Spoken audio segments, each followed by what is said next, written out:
Gloire au Seigneur. Shalom, shalom, bien-aimé. Shalom, pasteur. Est-ce que tu peux saluer ton voisin pour moi? Dis-lui, tu as bien fait d'être là ce soir. Amen. Dieu a un rendez-vous avec toi. Amen. Amen. Amen. Alors j'aimerais saluer particulièrement ceux qui nous suivent en ligne. Nos chers internautes. Je prie que ce qui se passe ici se passe aussi chez vous, là Amen. où vous êtes. Est-ce que les amis de l'Isanga peuvent m'aider à célébrer Dieu?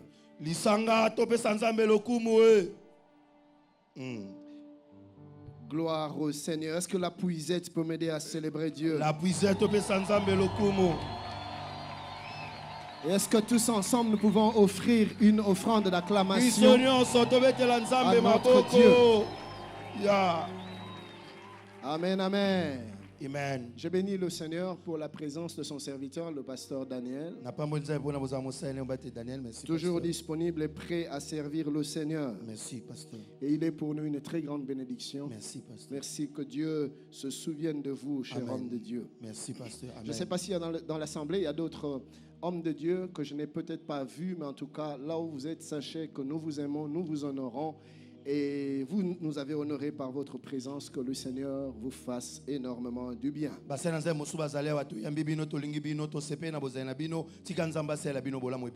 Alors comme cela a été annoncé, le sujet que nous allons partager, c'est les 4 visages du Christ. Ok. Les 4 visages du Christ. Les 4 visages du Christ.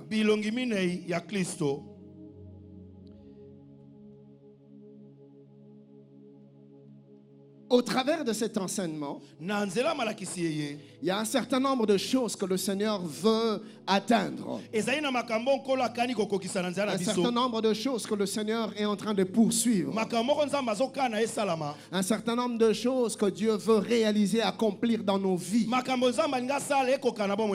Et au travers de ce message, chers bien-aimés, nous voulons approfondir notre compréhension de l'identité de Christ et aussi de sa mission.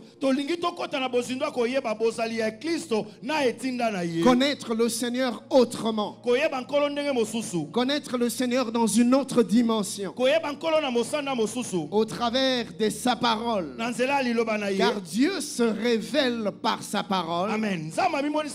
Dieu se révèle dans sa parole. Donc nous allons prendre un temps et explorer les Écritures afin de découvrir certaines facettes de Dieu qui vont nous rapprocher davantage de lui et qui vont nous affermir dans notre relation avec lui, dans notre marche. Au travers de ce séminaire, nous allons donc prendre le temps d'étudier la parole afin d'affermir notre foi. La Bible dit dans Acte 18, le verset 24e jusqu'au verset 25e, la Bible déclare: un homme nommé Apollos, originaire d'Alexandrie, homme éloquent et versé dans les Écritures, vint à Éphèse. La Bible dit: il était instruit dans la voie du Seigneur.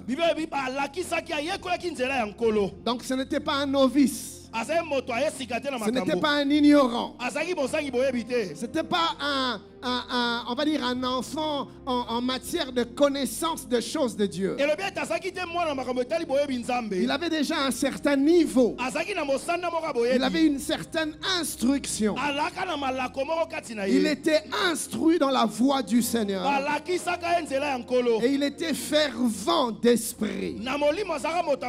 Il annonçait et enseignait avec exactitude ce qui concerne Jésus. Donc ce n'était pas le genre d'homme qui tâtonne. Quand il ouvre les Écritures, il connaissait la parole, il connaissait la doctrine, il avait une certaine maîtrise des choses de Dieu, il avait une certaine maîtrise de la révélation de Dieu. Et quand il parlait de la part de Dieu, quand il communiquait la pensée du Seigneur, quand il enseignait les Écritures, il les faisait avec exactitude, pas comme en tâtonnant. La Bible déclare, bien qu'il ne connût que le baptême de Jean, et au verset 26e, la Bible dit, il s'est mis à parler librement dans la synagogue.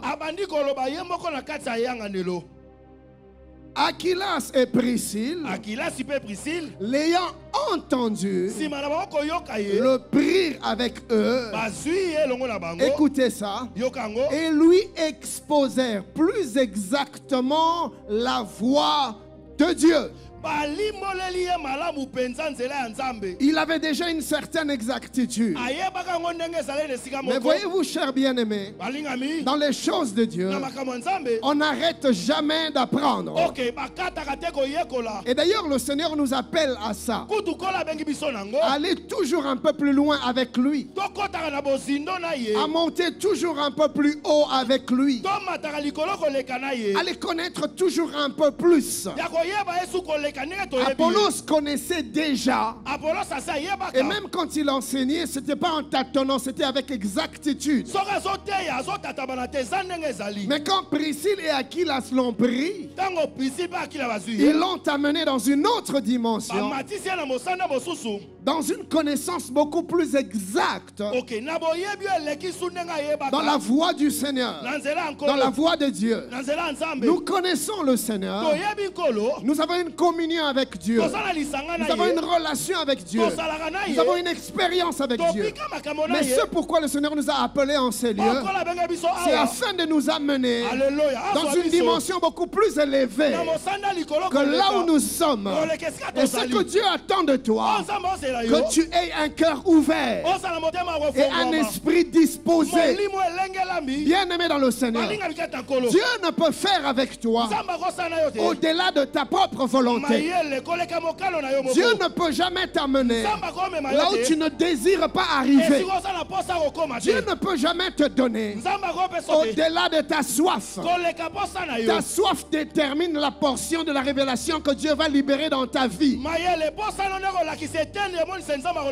Quand Dieu se révèle à un homme, il ne va que jusqu'aux limites de la soif de la personne. Car Dieu sait que le cœur de l'homme ne peut contenir ce qu'il lui donne que dans la mesure où il est ouvert, que dans la mesure où il est disposé. C'est ainsi que le psalmiste pouvait dire: oh Dieu, crée en moi un cœur pur. Mais il ne s'arrête pas là, il va plus loin. Il dit: donne-moi un esprit bien disposé. Donne-moi de bonnes dispositions dans mon cœur, dans mon âme. Ce qui nous fait défaut, c'est que dans nos cœurs, nous avons perdu la soif de Dieu. Nous avons perdu l'attente de Dieu. Nous avons perdu le désir de Dieu. Nous ne soupirons plus après Dieu. Nous ne languissons plus après Dieu. Voilà pourquoi nous avons été limités dans ce que nous avions vu hier, dans ce que nous avions connu dans le passé. Notre soif s'est éteinte, nos soupirs ont disparu et nous avons arrêté d'avancer. Nous avons arrêté d'évoluer au travers de ce séminaire. Dieu veut susciter une nouvelle génération d'hommes et de femmes dont le cœur languisse après lui. Une génération dont les cœurs désirent Dieu, une race d'hommes et de femmes dont le cœur sont remplis de la soif de Dieu, dont le cœur sont consumés par un désir ardent de Dieu, de plus de Dieu, toujours plus de Dieu, encore plus de Dieu. Mon ami, je prie, ne permets à personne, ni aux hommes, ni aux démons, ni à Satan, ni même pas à toi-même, d'éteindre la flamme de la soif de Dieu dans ton corps. Malheureusement, au milieu de nous, plusieurs sont devenus indifférents. Indifférents par rapport à Dieu. Ils ne languissent plus, ils ne désirent plus, ils ne cherchent plus, ils ne sont plus en quête de Dieu. Ils ne courent plus après Dieu. La soif s'est éteinte. La soif a disparu. Et on est devenu indifférent. Indifférent. On dort. Et on dort, on s'endort et on se réveille sans chercher Dieu, sans désirer, sans soupirer. Église du Seigneur, quel peuple sommes-nous devenus? Sommes-nous le peuple de Dieu? Quel est ce peuple de Dieu qui ne désire pas la présence de Dieu, qui ne désire pas la personne de Dieu, qui ne cherche pas la connaissance de Dieu? Quel est cet homme? Quelle est cette femme qui serait en alliance avec Dieu, mais dans le cœur ne soupire pas après ces dieux avec qui il est en alliance, avec ces dieux avec qui il s'est connecté? Qu'est-ce qui nous est arrivé? Qui nous a ensorcelés? Qu'est-ce qui nous a ensorcelés? Église de ma génération, Église de ma nation, Église de mon peuple, qu'est-ce qui se passe? Où est passée la soif de Dieu? Nous sommes devenus indifférents. Indifférents par rapport à Dieu. Indifférents par rapport à la présence de Dieu. Indifférents par rapport à la communion avec Dieu. Et Dieu nous appelle à nous rapprocher de lui, à le désirer, à le chercher encore. Car c'est tout ce qu'il veut. Il veut se révéler. Il veut se faire voir, il veut se manifester, il veut se faire connaître. La Bible dit, il est temps de chercher l'Éternel. Il est temps de chercher l'Éternel. Est-ce qu'on peut acclamer le Seigneur? Est-ce qu'on peut acclamer le Seigneur? Gloire à Dieu, gloire à Dieu. Mon ami, voici venu le temps de chercher Dieu. Apollos connaissait, mais jusqu'à une certaine limite. Et on l'a amené à une autre dimension. Mais cela ne peut être possible que si tu désires, que si tu soupires, sors de l'indifférence. Regarde-toi toi-même. Des jours passent, des semaines passent, des mois passent, sans pour autant que ton cœur languisse, sans pour autant que ton cœur pleure. Pas parce que tu as des problèmes, pas parce que tu as des challenges, mais que ton cœur pleure parce que tu désires Dieu.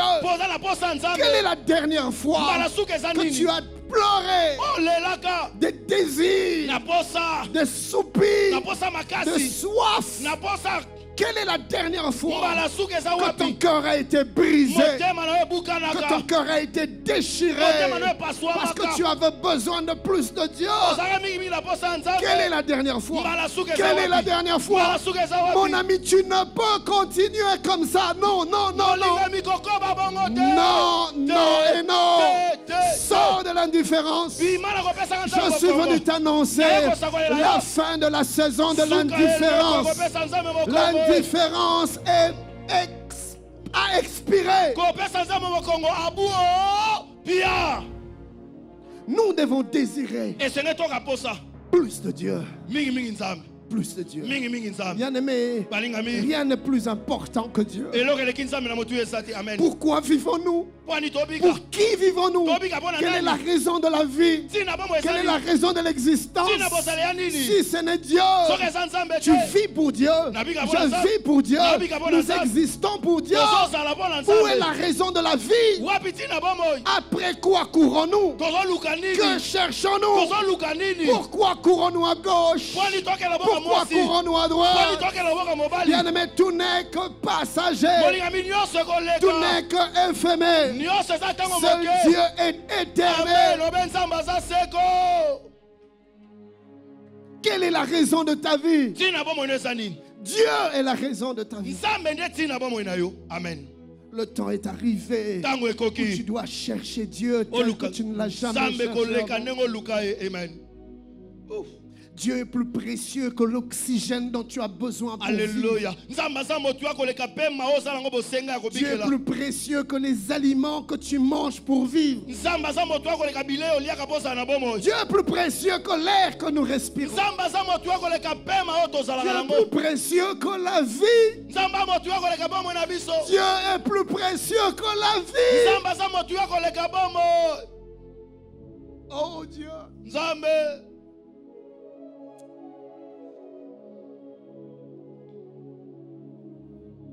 La Bible dit dans Jean 20, Jean 20, 31,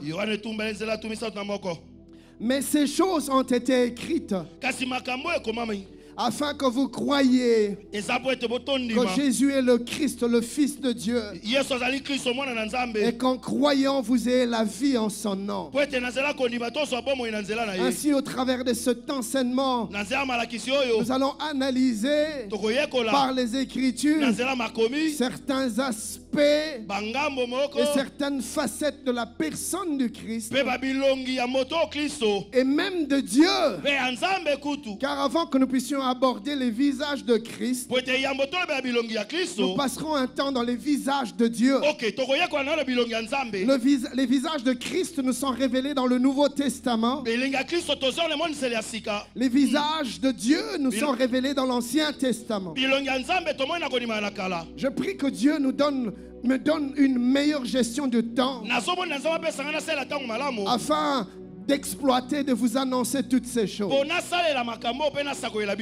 Amen. Deuxièmement, au travers de ce séminaire, nous allons explorer les profondeurs de la nature de Dieu, mais à travers les symboles bibliques, afin d'affermir notre foi et notre relation avec Dieu. Bien aimé, voyez-vous, les Saintes Écritures sont remplies d'images. La parole de Dieu est remplie de symboles. Et bien entendu, sans tomber dans un certain extrémisme, en voulant tout décoder et tout interpréter. Mais nous croyons fermement que les symboles et les images bibliques contiennent des messages inspirés pour notre édification. Alors, nous devons, chers bien-aimés, de les étudier, de les analyser, de les explorer afin d'en tirer au maximum possible, par la grâce du Saint-Esprit, les enseignements, les révélations, les leçons dont nous avons besoin pour nous aiguiser dans notre marche, dans notre foi, et nous amener dans une autre dimension de notre communion avec le Père, notre communion avec le Fils, notre communion avec le Saint-Esprit. Amen. La Bible dit dans 2 Timothée 3,16, en parlant des Écritures, que toute Écriture est inspirée de Dieu. Rien n'a été écrit au hasard. Rien n'a été mentionné par hasard. Les phrases, les mots, les tournures, la succession, tout a été inspiré. La Bible déclare, toute écriture est inspirée de Dieu et ce n'est pas en vain. Et utile, important, nécessaire pour enseigner, pour convaincre, pour corriger, pour instruire dans la justice.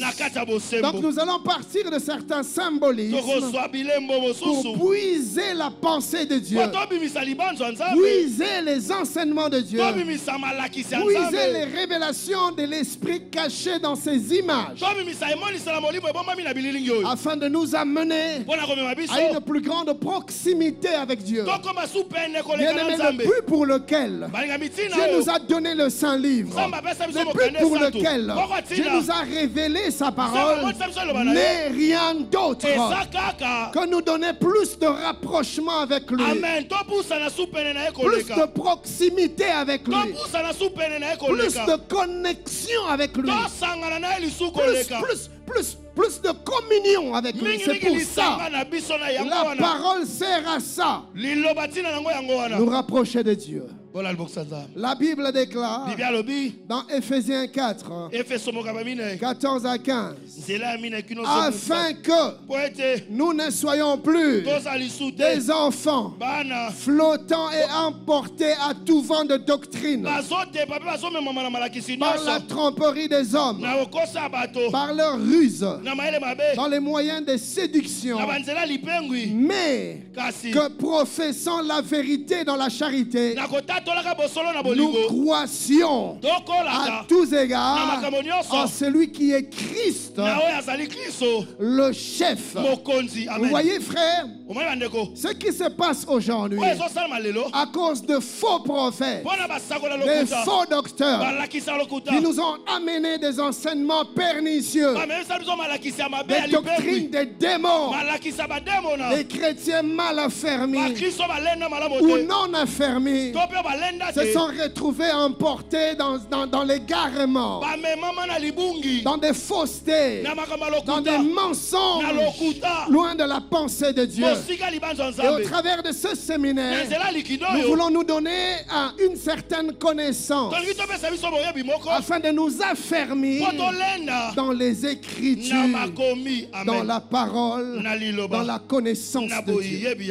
La Bible dit dans le livre de Daniel, ceux du peuple qui connaîtront leur Dieu agiront avec fermeté. Ce passage est dans un contexte de séduction où l'esprit de l'erreur, l'esprit de l'égarement, par des flatteries et toutes sortes d'artifices, séduisait le peuple et les amenait loin de Dieu. Et cela qu'inspiré par l'esprit, l'auteur du livre de Daniel déclare, malgré l'environnement de séduction, par toutes sortes de flatteries, mais il y a une catégorie de gens qui ne se laissera pas emporter. Et cette catégorie de personnes sont caractérisées par la connaissance de Dieu. Et il dit, ceux du peuple qui connaîtront leur Dieu seront fermes, ne se laisseront pas séduire, ne se laisseront pas emporter, ne se laisseront pas balloter. Je lève ma main, je déclare que la saison est arrivée où tu seras affermi, où tu seras ancré dans la connaissance des Écritures, dans la connaissance de la parole.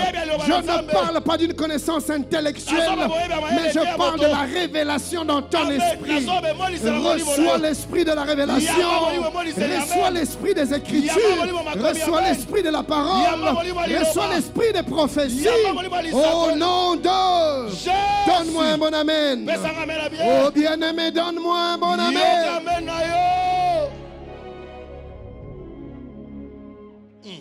Merci. J'ai aimé le même passage dans la version Alfred Cohen. Car il ne faut pas que nous restions toujours des petits enfants. Vous voyez? Ressemblant à ces esquifs ballottés par le flot et entraînés ça et là par chaque coup de vent. C'est-à-dire par chaque doctrine en vogue. Que nous soyons à la merci d'hommes instables et sans scrupules, qui par leur art de présenter leurs inventions mensongères cherchent à entraîner les autres dans les séductions de l'erreur. Non, Dieu veut que nous maintenions fidèlement la vérité dans l'amour et que nous prêchions et que nous la prêchions par toute notre vie. Écoutez ça. Ainsi, nous entrerons dans une communion toujours plus intime avec celui qui est la tête de l'Église, le Christ vivant. Nous grandirons vers lui à tous égards jusqu'à ce que nous ayons pleinement atteint la mesure, c'est-à-dire le niveau là où Dieu nous attend, c'est-à-dire la maturité. Et c'est à ça que Dieu nous appelle. Troisième et dernièrement, au travers de ce séminaire, nous voulons nous amener à une compréhension des implications pratiques, des retombées, des répercussions pratiques, des différents aspects de l'identité de Christ dans notre vie de tous les jours. Christ lion, qu'est-ce que cela a comme implication dans ma vie? Nous allons les voir. Christ homme, qu'est-ce que cela amène comme retombée dans ma vie? Nous allons les voir. Christ veau ou bœuf, qu'est-ce que cela apporte? Christ aigle, quelles en sont les implications? Nous allons les voir. Bien-aimés, nous devons savoir que chaque aspect de la nature du Christ, tel que nous allons l'analyser, chaque aspect de la nature de Dieu, tel que nous allons l'explorer, a une implication, un impact considérable et déterminant dans notre vie de chaque jour. Chaque aspect. Chaque aspect. Chaque visage. Chaque facette nous emmène quelque part. Chaque facette, chaque visage accomplit en nous un travail dans notre être intérieur, dans notre communion avec Dieu, dans notre relation avec Dieu et dans notre marche chrétienne, même dans notre manière de servir Dieu. Chaque visage t'amène quelque part dans ton histoire et dans ton expérience avec Dieu. Et par ce séminaire, nous serons appelés non seulement à les connaître, non seulement à les comprendre, mais bien plus à les appliquer l'appliquer au quotidien et dans différents domaines de notre vie. Christ lion, dans le domaine des affaires, comment l'appliquer? Christ aigle, dans le domaine familial, comment vivre cela? Christ veau, dans mon ministère, comment cela se pratique? Nous allons le voir par la grâce de Dieu. Ainsi, je vais commencer avec le premier chapitre, où je parlerai, ne vous embrouillez pas par le titre, du décryptage de la thématique.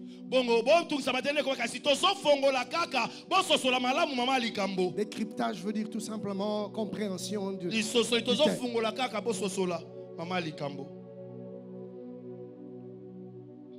Donc il s'agira dans ce premier chapitre de nous donner une meilleure compréhension de notre thématique, de notre sujet, de ce thème que nous allons développer tout au long de la semaine.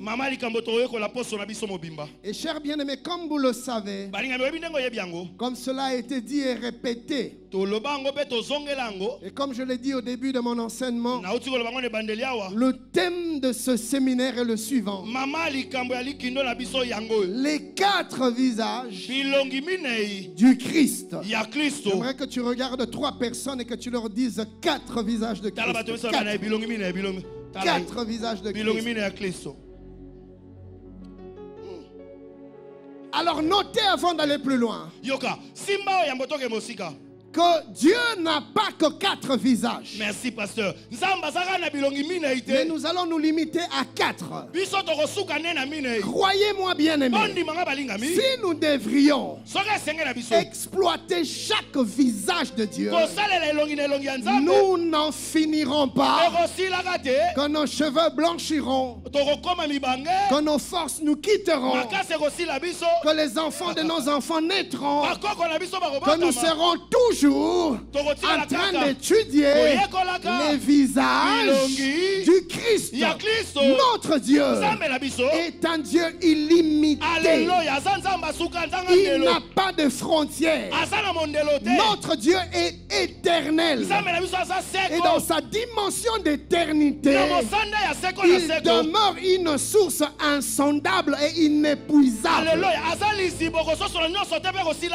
Même si Dieu se décidait une fois par jour de te révéler un de ses visages, bien-aimé, tu n'arriveras pas encore à la fin de tes jours ici-bas, que tu n'aurais même pas encore atteint même le 1 quart de qui Dieu est. C'est que Dieu nous a révélé. C'est ce dont nous avons besoin maintenant. Merci, pasteur. Dans cette saison,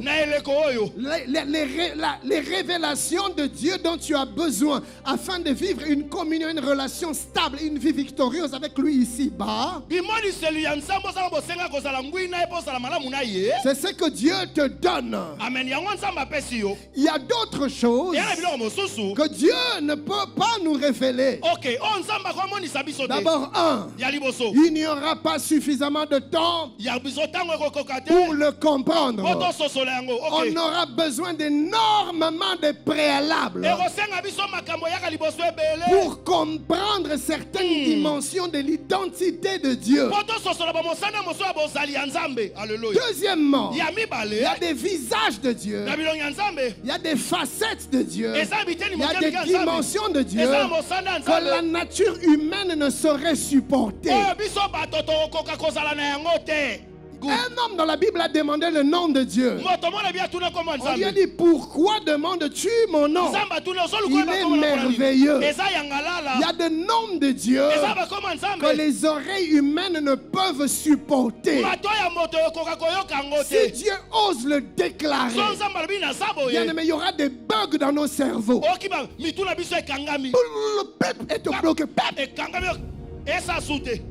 Et planté. Mais je vous dis, frère, et même non seulement des bugs, mais il y aura des explosions. Quand Dieu te dit: je suis, On se met à exploser ici. Parce que la nature que nous avons, le corps humain, n'est pas capable de contenir certaines dimensions de Dieu.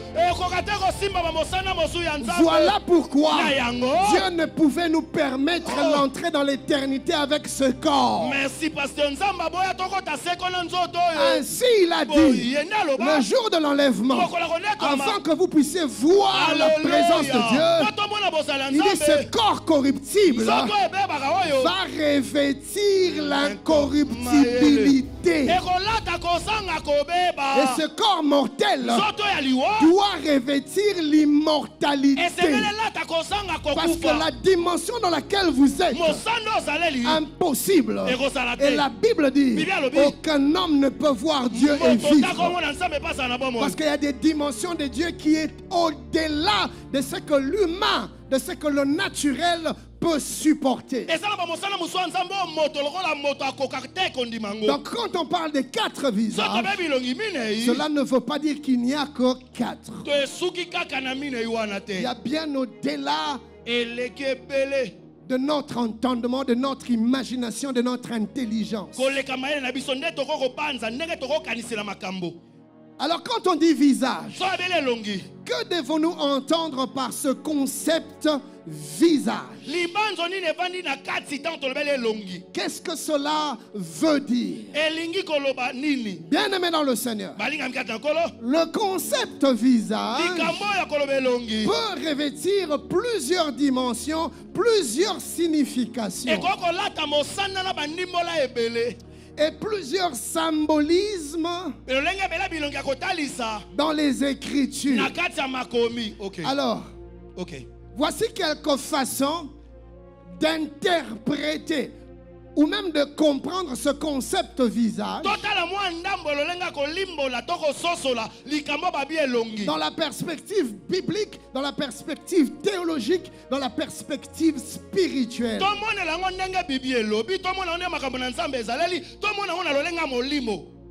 Le concept visage parle de la représentation de l'identité et de la personnalité de Dieu.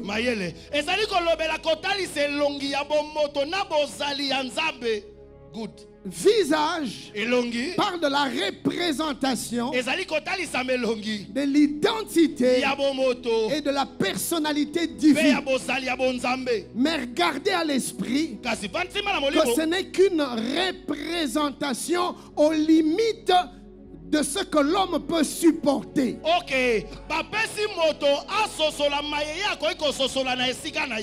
Alors le visage est souvent considéré comme le symbole de l'identité,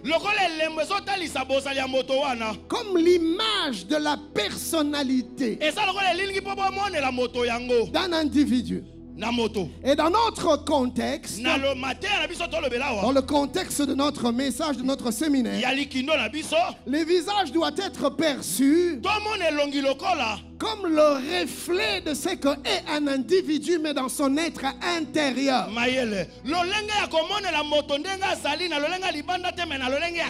Dans ses émotions profondes, dans son être intrinsèque. Quand Dieu te révèle son visage, Dieu te révèle qui il est au-dedans de lui. L'être humain a plusieurs identités. L'être humain a une identité publique qu'il choisit de présenter au grand public. Là, tout le monde, il présente à tout le monde. Et généralement, on présente son plus beau visage,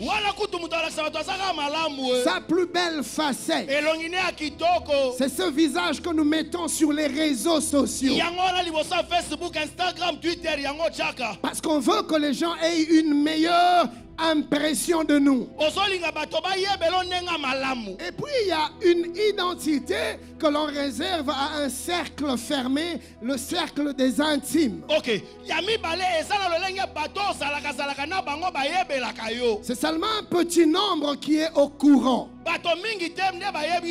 C'est un peu comme la lèpre de Naaman. Ok. Le grand public ne connaissait pas. Mais le cercle fermé connaissait. Il y a des choses de moi que seule Maman Nathalie connaît. Yes. Il y a mes faiblesses que Maman Nathalie connaît. Que le grand public ne connaît pas. Et puis la troisième dimension de l'identité, c'est cette identité que même les cercles restreints ignorent.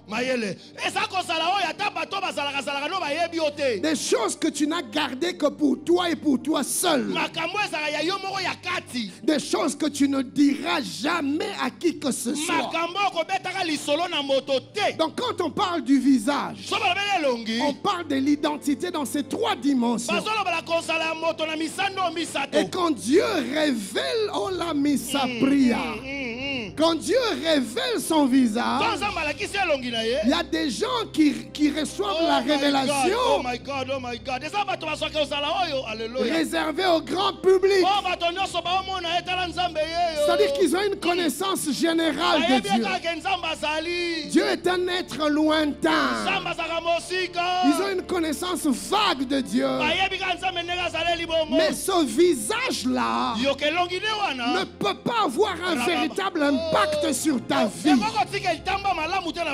C'est une connaissance d'ordre général. C'est là que la Bible dit les démons savent que Dieu existe. Ils ont la connaissance de l'existence de Dieu et ils tremblent. Mais cette connaissance n'a aucun impact sur leur cœur. Malheureusement, dans la maison de Dieu, plusieurs se sont contentés d'une identité générale, un visage réservé au grand public. Ils regardent Dieu de loin, mais il s'appelle enfant de Dieu. Quel est cet enfant qui ne connaîtrait son père que de loin, à moins qu'il soit un enfant bâtard ou un enfant illégitime, ou encore un enfant qui n'aurait aucune relation véritable avec son père. Mais quand si tu es un fils, une fille, tu demeures dans la maison du Père, tu fréquentes le Père, tu connais le Père. Et je prie le Seigneur qu'après cette soirée, que tu décides de quitter le visage réservé au grand public. Qui est Dieu pour toi? Bien aimé, cette révélation de la connaissance de Dieu, ce n'est pas de ça dont Daniel parle. Quand il dit que ceux-là qui le connaîtront agiront avec fermeté. Daniel était arrivé à un moment, à un niveau où la Bible dit Daniel se résolut de ne pas s'essuyer avec les mets du roi, alors que tous ses amis se plaisaient avec la nourriture qui venait de la table du roi. Mais à cause de la connaissance qu'il avait de Dieu, il a accepté de perdre. Il a accepté de manquer. Il a accepté de passer à côté de ce qui faisait la joie et le plaisir de tout le monde. Et ça, on n'arrive pas là par le visage général, par une connaissance superficielle. Non. Bien aimé, Alani Zupaya. C'est comme dans le tabernacle. Ceux qui se limitaient au parvis ne voyaient pas les richesses qu'il y avait dans le lieu saint. Et même que ceux qui se limitaient dans le lieu saint ne voyaient pas les richesses qu'il y avait dans le Saint des Saints. C'est comme dans le temple de Salomon. Même quand tu entrais dans le lieu saint, tu pouvais voir peut-être les barres Du l'arche de l'alliance. Mais tu n'avais pas une perception complète de ce que c'était l'arche de Dieu. Il y en a qui se limitent à ce niveau-là. C'est une identité profonde mais réservée à un cercle fermé. Mais Dieu nous appelle à aller plus loin, à ne pas nous limiter dans le lieu saint. Il nous attend plus loin. Mon ami, j'ai envie de crier de toutes mes forces. Dieu me dit de te dire, ça fait un temps qu'il n'arrête pas de t'appeler à une autre dimension. Parce que Dieu veut se révéler. Dieu veut se dévoiler. Dieu veut te montrer des choses qu'il ne montre pas au grand public. Il veut te révéler des choses réservées aux intimes, des choses réservées aux amis. Dieu veut t'amener à une dimension où il te dira ce qu'il a dit à Abraham. Cacherai-je quelque chose à Abraham? Bien aimé, il y a une dimension de proximité avec Dieu où il ne sait plus te cacher certaines choses. Ce qui arrive dans ta famille, Dieu te le montre. Ce qui arrive dans la nation, Dieu te le montre. Ce qui arrive à l'église, Dieu te le montre. Bien aimé, ce n'est pas que Dieu ne nous montre pas. Ce n'est pas que Dieu ne nous parle pas. Ce n'est pas que Dieu ne nous donne pas. Ce n'est pas que Dieu ne se révèle pas. Dieu s'est rendu disponible. Mais le problème, c'est que de là où nous sommes, il y a des choses que nous ne pouvons voir. Il y a des choses que nous ne pouvons saisir. Il y a des choses que nous ne pouvons percevoir. Mon ami, c'est pas que Dieu ne te donne pas. C'est pas que Dieu ne te révèle pas. C'est pas que Dieu ne te montre pas. Il s'est rendu disponible. Il a déjà enlevé le voile. Dieu s'est découvert. Il veut que tu le connaisses. Il veut que tu le connaisses. Mais le problème, c'est que de là où tu es, il y a des informations qui demeurent inaccessibles. Il faut que tu te rapproches. Il faut que tu te rapproches. Bien aimé dans le Seigneur, si je n'ai pas mes verres, si je n'ai pas mes lunettes, et que je suis devant un tableau, il y a des choses que j'aurais du mal à lire.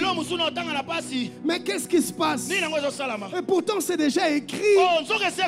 Rien n'est caché. Tout est déjà écrit. Mais pourquoi je ne vois pas? Mais pourquoi je ne comprends pas? Le problème, ce n'est pas qu'on a caché. Le problème n'est pas qu'on a refusé d'écrire. Tout est déjà écrit. Tout est déjà dévoilé. Tout est à découvert. Le problème, c'est que là où tu es trop loin. La distance te tue. Et ce qui va se passer, c'est que plus tu te rapproches, plus les choses deviennent claires.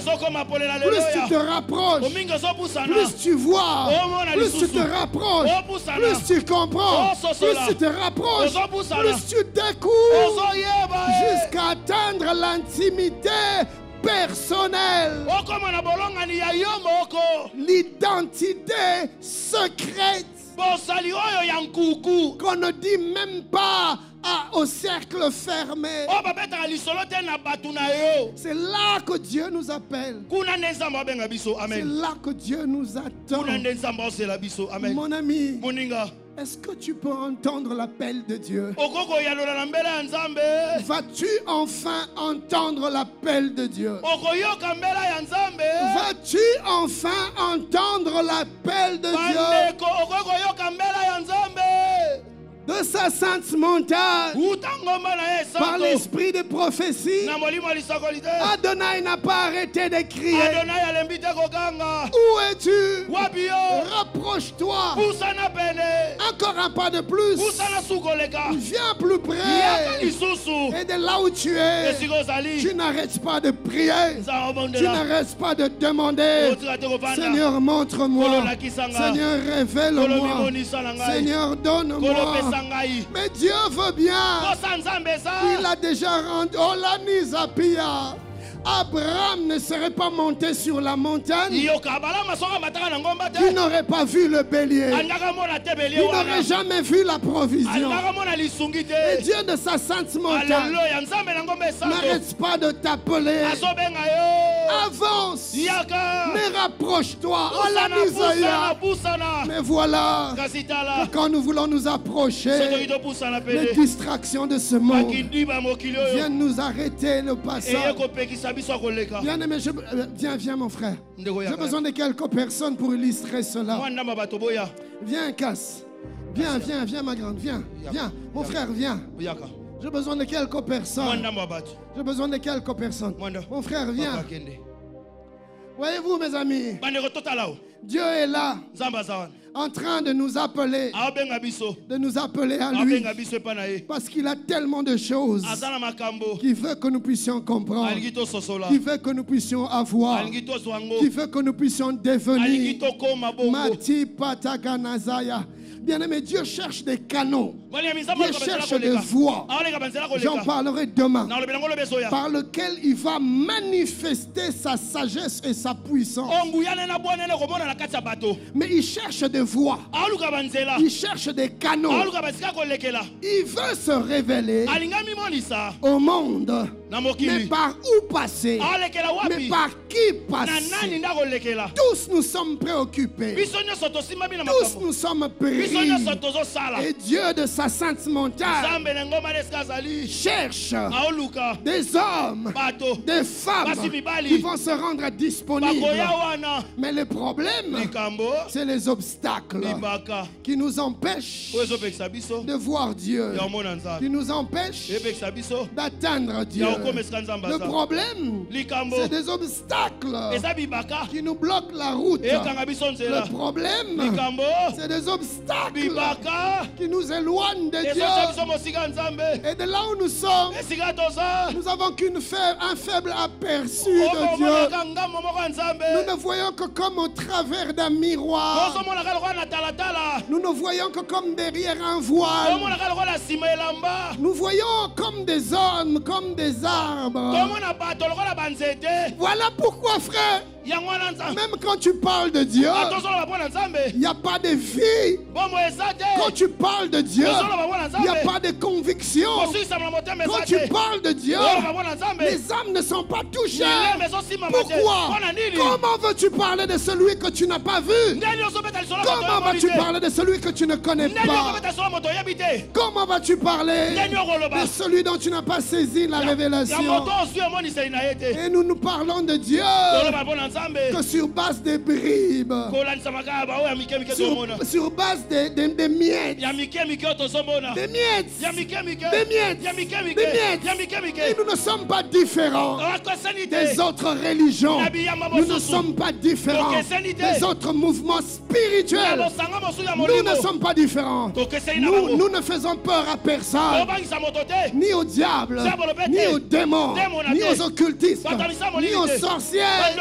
Parce que nous-mêmes, nous n'avons pas vu Dieu. Et quand Dieu nous appelle, nous nous encombons avec les choses de ce monde.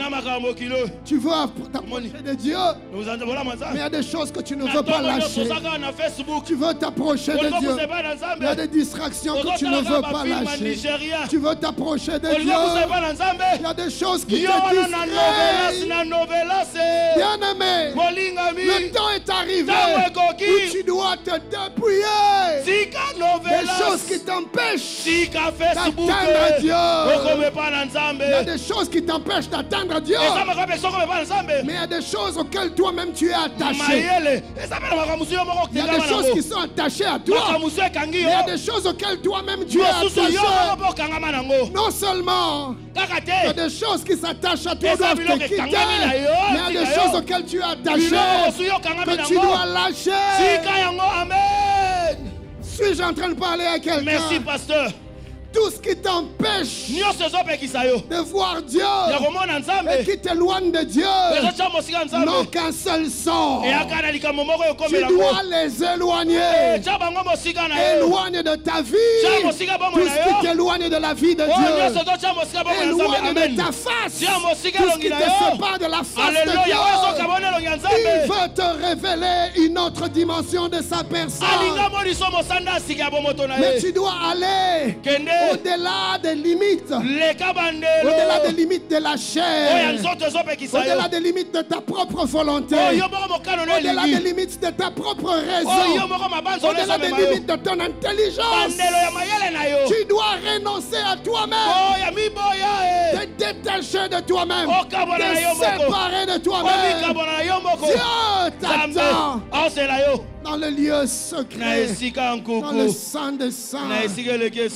Là, tu le vois tel qu'il est. Là, tu l'entends. Là, tu le saisis. Là, tu le touches. Et là, il te touche. Et quand tu rentres parmi les hommes, tu ne rentres pas seul. Tu ne rentres pas seul. Devant la belle famille, tu n'es pas seul. Au travail, tu n'es pas seul. À l'université, tu n'es pas seul. Et bien aimé, ne quittez pas vos places, ne quittez pas vos postes. Et désormais, même quand le diable te voit, même quand le démon te voit, eux-mêmes, ils laissent les passages. Parce que le Dieu puissant est avec toi. Tu veux que je te dise qui est avec toi? C'est lui que l'on appelle le lion de la tribu de Juda. Et quand il rugit, les montagnes tremblent, les océans reculent, les collines s'ébranlent, les murailles s'effondrent, les barrières tombent, les obstacles sont ôtés. Quand le lion de la tribu de Juda rugit, qui peut résister au rugissement du lion? Au rugissement du lion, la maladie se prosterne, les faiblesses se prosternent, les influences démoniaques se prosternent, même la mort se prosterne. Quand il entend le rugissement du lion de la tribu de Juda, oh, je prie Dieu que tu reçoives la révélation du lion. La révélation du lion. La révélation du lion. Bien-aimé, les gens ne sauront pas que derrière toi, c'est Dieu qui rugit. Et ils auront l'impression que c'est toi qui rugis. Quand avec ta petite voix, tu fais, les gens entendront. C'est lui qui va rugir derrière toi. Je lève ma main, je déclare que les rugissements de la voix du lion de la tribu de Juda retentissent dans ta maison, retentissent dans ton foyer, retentissent dans ton ministère, retentissent dans tous les domaines de ta vie. Et c'est comme ça que quand l'ennemi viendra vers toi par un seul chemin, le rugissement du lion de la tribu de Juda fera qu'il se disperse. Oh, je t'annonce la dispersion de tes ennemis. Je t'annonce la dispersion de tes adversaires. Car le lion de la tribu de Juda va rugir. Le lion de la tribu de Juda va rugir en ta faveur. Le temps est arrivé où tu dois expérimenter le lion de la tribu de Juda. Acclamons Jésus, acclamons Jésus, acclamons Jésus. Ya. Reva. Ouh. Merci Seigneur. Le temps est arrivé Tango koki. où partout nous serons. Nous serons comme Daniel. Toi le roi Daniel. Dans la fosse au lion. Oh my God, oh my God. Quand les lions ont vu Daniel. Et toi, Daniel. Daniel pouvait penser que le lion était désintéressé à cause de sa présence. Le lion ne le voyait pas. Le lion voyait celui qui était avec lui. Et ils entendaient le rugissement du lion de la tribu de Juda. Bien-aimé, je ne sais pas si tu as déjà entendu le rugissement du lion. Je me suis retrouvé quelque part à moins de 2 mètres d'un lion. Un mâle.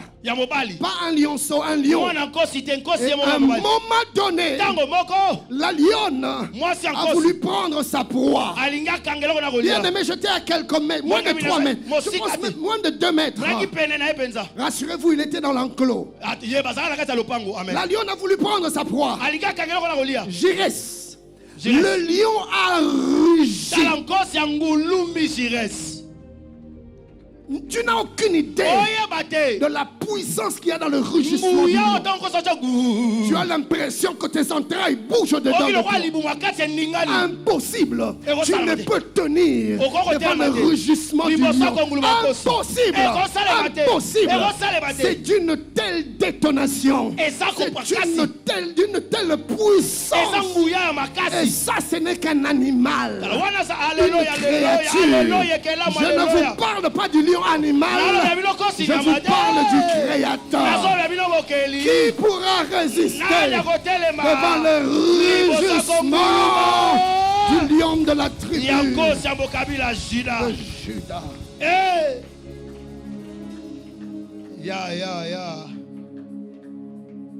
Merci. Dieu veut faire de toi un porteur de son visage. Amen, David. Sutakana, Sekina Nasha, Supataganes. Le temps arrive où tu arriveras dans cet environnement rempli de sorciers. Tu n'auras pas besoin de dire quoi que ce soit. À ton approche, ils seront en débandant à cause du visage que tu transportes. Mais voyez-vous, frère, on n'en arrive pas à ce niveau-là par hasard. Il y a un prix à payer. Le prix de la recherche de Dieu. Alléluia. Le prix de la quête de Dieu. Le prix de la soif de Dieu. Le matin, je le cherche. À midi, je le cherche. Le soir, je le cherche. La nuit, je le. Au milieu de la nuit, je le. Même dans mon lieu de travail, au-dedans de mon corps, je le. Quand je suis dans la cuisine, je le. Même quand je lave les enfants, au-dedans de moi, mon esprit est en ébullition. Mon esprit est en ébullition. Rukata parigaginda varia brokoto de vida di satsika. Rikata parida davos. Brokota pamaya. Luke patakanaga. Pendant que je suis en train de parler, il y a quelqu'un qui est en train de monter en langue. Zika primekita. Lia brokoto kaniga. Zikete melia brokoto pasaya. Runda brakete. Karia brondo boshaya. Que ton cœur désire. Que ton âme soupire. Brokoto paria. Zikete kete kete. Zuparia gada, lokotopania, brikete, bribaki, rokotakania, zubrakete, que sopramika rukatapaya, que ton corps désire, que ton corps désire, que ton âme languisse. Cherche-le comme jamais. Cherche-le au plus profond de toi. Refuse l'indifférence. Refuse l'indifférence. Voici le temps de chercher l'Éternel. Je veux le voir. Voir son visage. Voir sa face. Une identité intime. Je refuse une identité générale. Je refuse identité au cercle intime. Je prends l'engagement d'aller plus loin. D'aller plus loin. De dépasser les frontières du général. De dépasser les limites du commun des mortels. Je refuse d'être comme tout le monde. Je refuse d'être comme le diable. Je refuse d'être comme les démons. Car eux aussi, ils connaissent Dieu. Je refuse cette connaissance.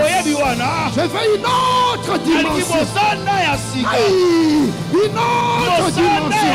Aïe, je veux une autre dimension. Il y a quelqu'un qui est en train de vibrer dans son cœur. Il y a quelqu'un qui est en train de vibrer dans son âme. Parce qu'il désire Dieu. Parce qu'il veut Dieu. Parce qu'il veut Dieu. Parce qu'il veut Dieu. Parce qu'il veut Dieu. Plus de Dieu. Plus de Dieu. Plus de Dieu. Prie, prie, prie, prie, prie. Je ne sais pas quelle position tu vas prendre. Mais voici venu le temps où nous montons à la montagne de Dieu. Nous voulons Jésus. Nous voulons Jésus. Nous voulons Jésus. Plus de Dieu. Plus de Dieu. Papa, plus de toi. Papa, plus de toi. Je suis fatigué de te contempler à distance. Je suis fatigué de te contempler de loin. Papa, je veux plus de toi. Je veux plus de toi. Prie, prie, prie. Viens avec moi, papa. Je ne t'entends pas, papa. Je ne t'entends pas, papa. Ce soir, j'écris à toi. J'écris à toi. Bien-aimé, je ne t'entends pas, je ne t'entends pas, je ne t'entends pas. Il s'agit de désirer, il s'agit de soupirer. Dis, papa, ce soir, j'écris à toi. Montre-toi. Je veux te connaître dans une autre dimension. Au nom de... Tu claques les mains et tu cries.